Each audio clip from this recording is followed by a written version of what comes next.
You know that one friend you have that, always constantly tries to switch things up and reinvent themselves and try something new, but then really at their core you realize you've always been like the same guy, the same person. That's kind of how I feel about the Lamborghini Revuelto. There's a lot of things that they've done to make this car vastly improved from its predecessor, the Lamborghini Aventador, in terms of overall performance, but at its core, it's really the same kind of car in some ways that I love, some ways that I definitely do not. And let's get into it. All right, so design-wise, I'm sure you've seen this car online, and in person it doesn't look that much different, but man, this just angles on angles on angles. So like when you see this car at night, you're gonna see this kind of like Y-shaped DRL situation right here, and then your high beams in the inner tail lights. We're gonna talk about front storage because this is really all the storage you've got in this car up front. Taking a look at the side, lots of carbon fiber. It sits incredibly low to the ground, and the overall silhouette is pretty similar to the Aventador. It's not that much different, but like I said, just lots of angles on angles on angles. We have this massive air intake right here for cooling for that massive V12 we're going to talk about in a little bit. And you can see that also goes down here, carbon fiber side skirts.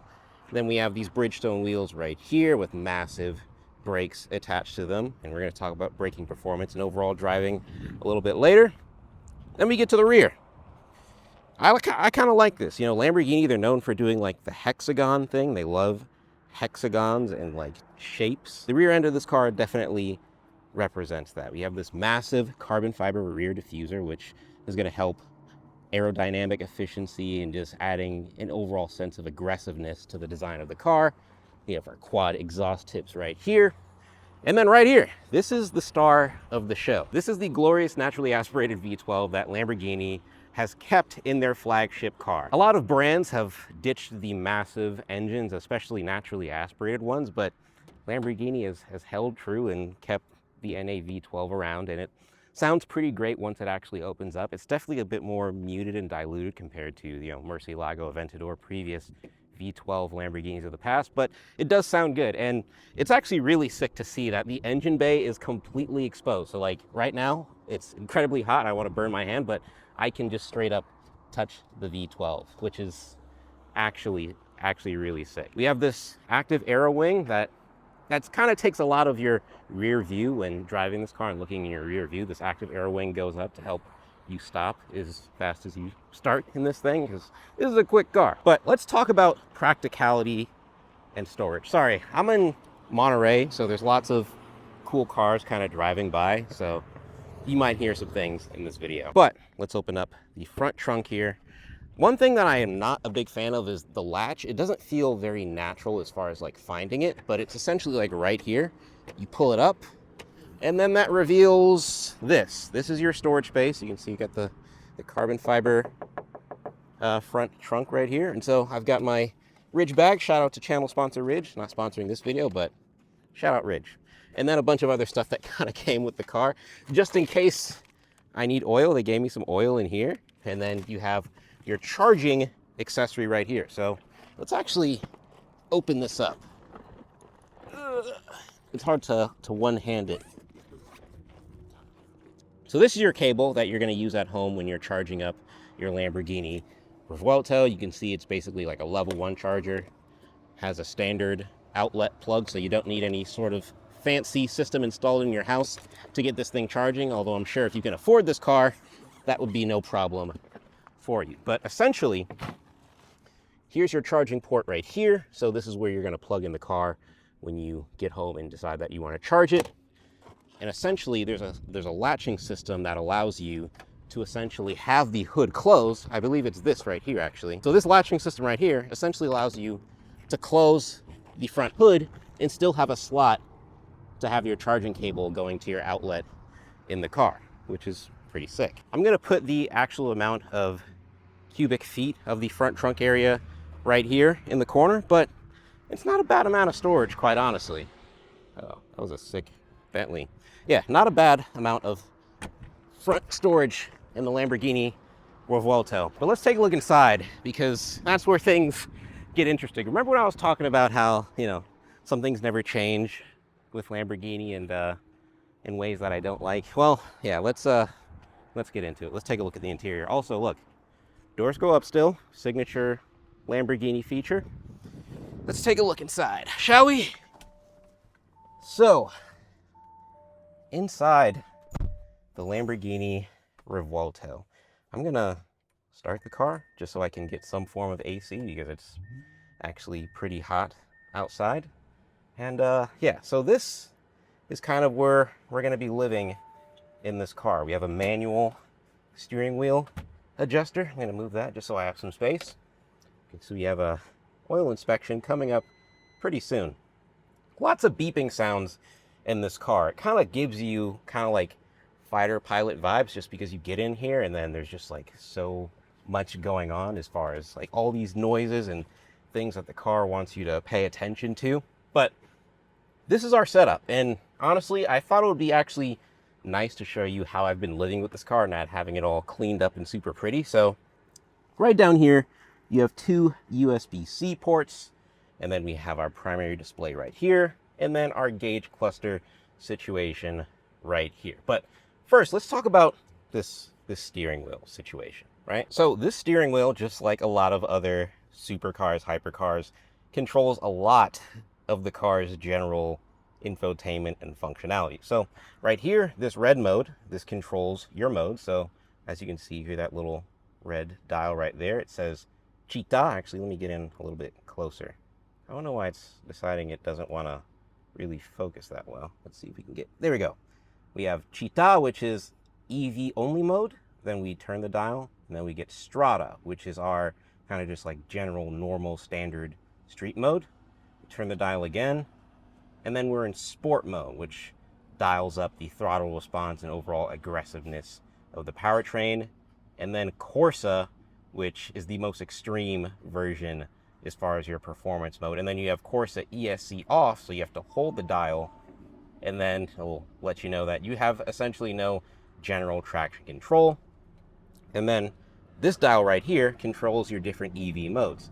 So this is recharge mode. I'm gonna close the window now.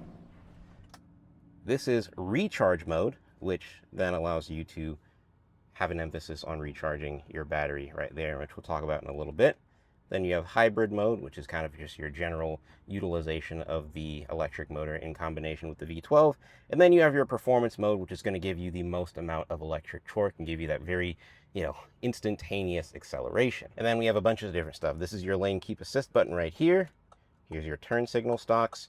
So, funny thing about the turn signal stocks, when you hit the button just like that, it's only going to blink for a few seconds, then it turns off. But if I hold the button, that's when you get the indefinite turn signal light. And so you hit the off button when you want to turn that off. And then right here, your headlight controls your lift button right here, which has been very useful for me because this car is very low to the ground.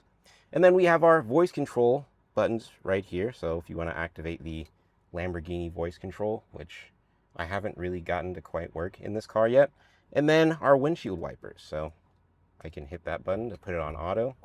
And on the 1X, 2X, which is pretty fast, pretty aggressive. And then we have this button right here, which controls our active aero. So I can put it on maximum, auto, and then minimum aero. So lots of stuff going on the front, but then we also have more buttons on the back of the steering wheel here. It's kind of awkward, this angle I'm showing you right now, but these controls on the back of the steering wheel, right next to your paddle shifter, are kind of controlling your general media infotainment controls for the gauge cluster screen. So let me show you what I'm talking about. So on the right side, we can do media, telephone, navigation, vehicle info, dynamics, very simple stuff. And honestly, general impressions of the overall software experience, it's pretty disappointing, honestly. The thing is that, obviously Lamborghini is a supercar brand and their focus is giving you driving sensation and emotion and having a fun time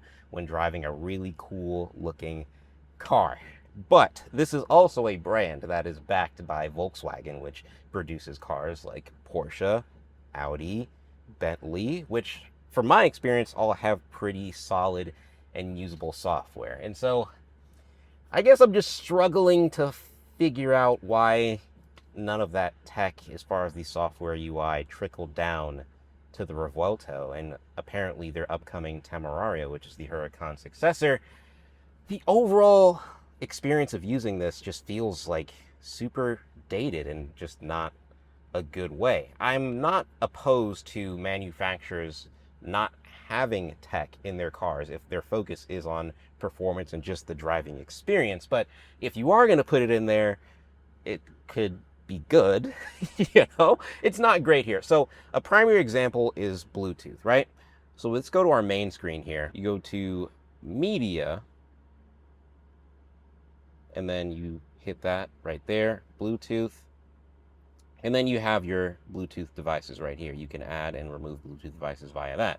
So when I first got in the car, that's what I did. I added my phone like anyone normally would, in a car, added my phone, it connected, and I tried to play music. But every time I would hit play on the music, it would just keep cutting in and out. It wouldn't play. And so I drove this car up from LA to Monterey and had to basically do the drive with no music coming out of the speakers because I just couldn't get it to work. But upon talking to another journalist, what I found out is that to get the Bluetooth to actually start working, you have to use these back buttons. And then as you can see here, you have to go to media. You click the center button to enter the media menu, and then you have to long hold the menu and then scroll down and then hit iPhone. And that's how you get the music to work. And once I did get it working, it was fine and I've had zero issues. But first problem, that's incredibly convoluted and there's nothing in the software that tells you that's what you have to do. I tried Googling this a billion different ways, and yes, the car is new, so not many people have it and are, able to provide answers for this online, but it's just extremely convoluted, confusing, and I feel like no one would ever be able to guess that's what you have to do. But then secondly, you have to repeat that process every time you get in the car. So every time I get in the car, if I want Bluetooth to work, I have to connect it and then go to the list with the steering wheel buttons, long hold that button, and then scroll down in the menu and select my phone in the media menu, which is like, really? Almost, $800,000 car. You couldn't have some sort of very easy to use Bluetooth music process. And get this, right? So we have USB-C ports in the car, which is cool. And you can connect your phone via Bluetooth, which is also cool. But guess what? No Apple CarPlay until the end of the year, apparently. Apparently that's coming via a software update that should be coming at the end of the year. That's what one of my connects told me. And wow, that's crazy. I mean, like I said, this is a supercar brand and their focus is not on technology and having the best software experience. This is not a Tesla, right? But no Apple CarPlay in a Volkswagen-backed product made in 2024. That's kind of crazy, right? Just a little bit, So it's things like that that have made the overall software infotainment usability experience for me not great. Not to mention the fact that, just the general UI feels very archaic and outdated. It doesn't feel like it was made for a new car. It feels very similar to lots of their older cars from a decade plus ago. And so, yeah, it's a very basic UI. There isn't really anything special to it. Sorry for all the fingerprints, by the way. And yeah, it's not that good. I just find it frustrating that a manufacturer that has the ability to spend more on just having software that at least competes with just the entry-level sports car brands, the Fisker Ocean in some ways had better software in terms of the overall experience. This is not very good, Lamborghini, and I guess really the only thing that makes up for it is the fact that people aren't buying this car for that. But at the same time, think about Porsche, think about Audi, think about even McLaren that has pretty usable software. Even the Ferrari Purosangue, which we reviewed on this channel, that has, granted the controls for it are not great, but at least when you get it going, it's very simple, very easy. This is just not that. And so I really, really hope that maybe down the line there's a software UI overall for this car that doesn't require upgrading to a new car and that can kind of enhance the overall interior livability of the Revuelto. But other than that, the overall interior livability situation is what you would expect from a supercar. So not a whole lot of storage. You have zero storage in the door cards. You've got a little tray here. You've got a little tray here. And you have some space behind the front seats. Here's our glove box right here. So you got some space in there. And then you have the very Porsche style cup holders.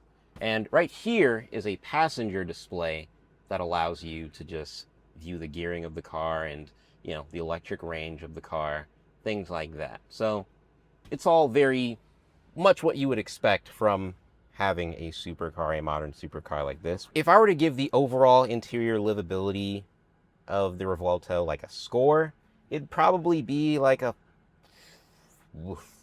probably give it like a 5 out of 10. It's not the greatest, mostly because of the software. Everything else is fine. I found the seats to be a little uncomfortable at first, but after figuring out the positioning, I got it to work well for me during my road trip up here from LA. But I just really wish the software was improved, because outside of that, it's a brilliant car to use, and we're going to talk about why right now.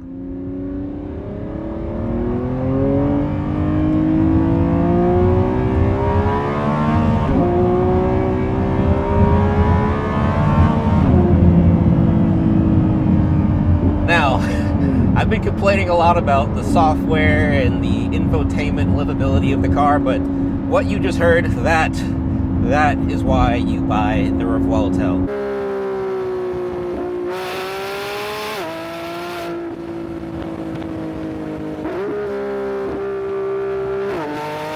So like I said, you've got a 6.5 liter naturally aspirated V12 engine, revs all the way to 9250 RPM. And now, as opposed to the single clutch automated gearbox in the Aventador, you've now got a dual clutch gearbox, and so the shifts are a lot faster,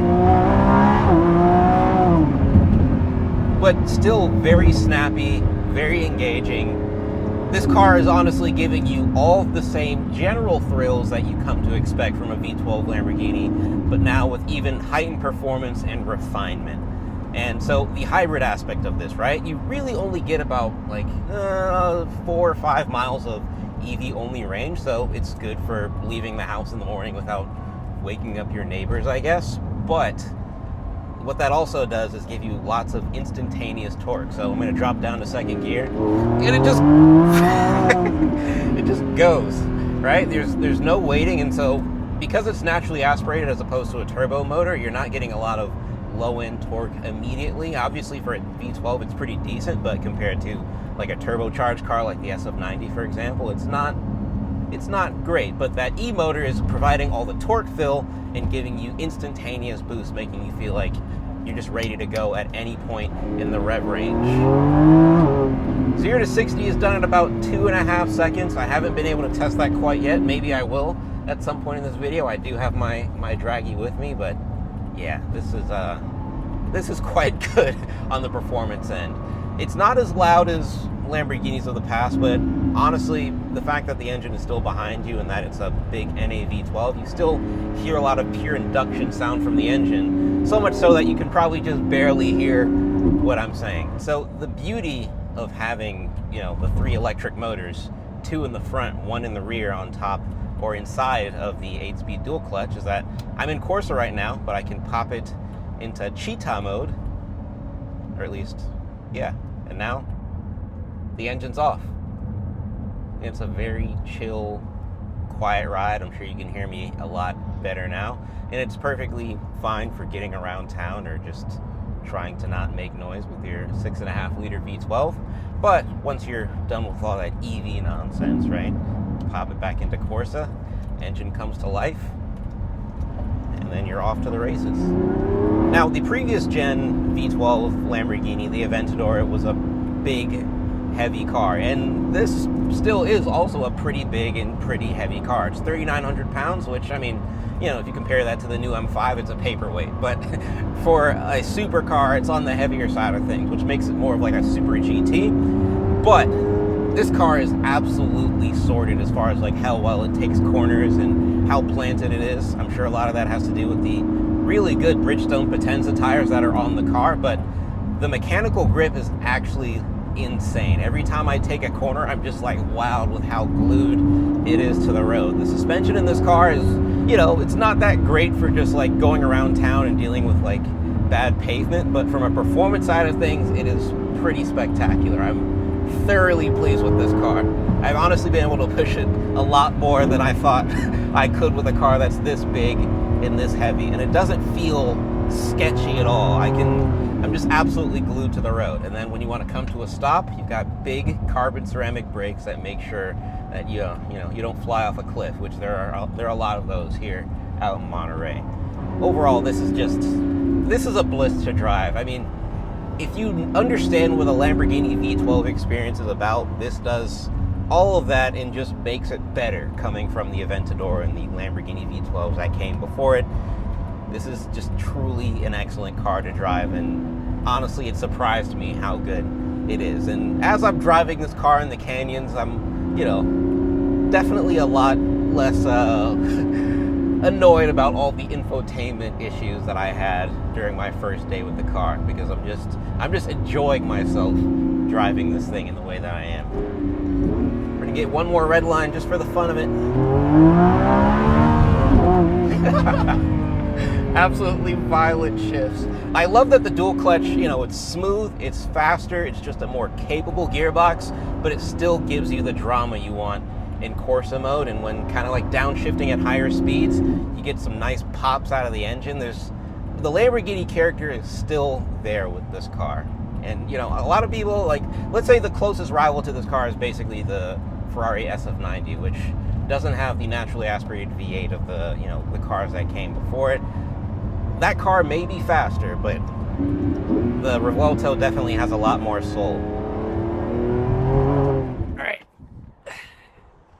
So, the V12s are going away, right? Engines like this, setups like this, they're not going to be around forever. So, I guess the golden question is, how much are you willing to put up with on the software livability side of this car to maintain what's so special about this car, which is what's right here, this naturally aspirated V12. How much are you willing to put up with to have that experience? If you are and have the money to put up for it, then I mean, the Revuelto is a no-brainer. Driving this car is pretty phenomenal, and I'm honestly impressed with all the things they've done to make this a much more drivable and sporty car than the Aventador that came before it.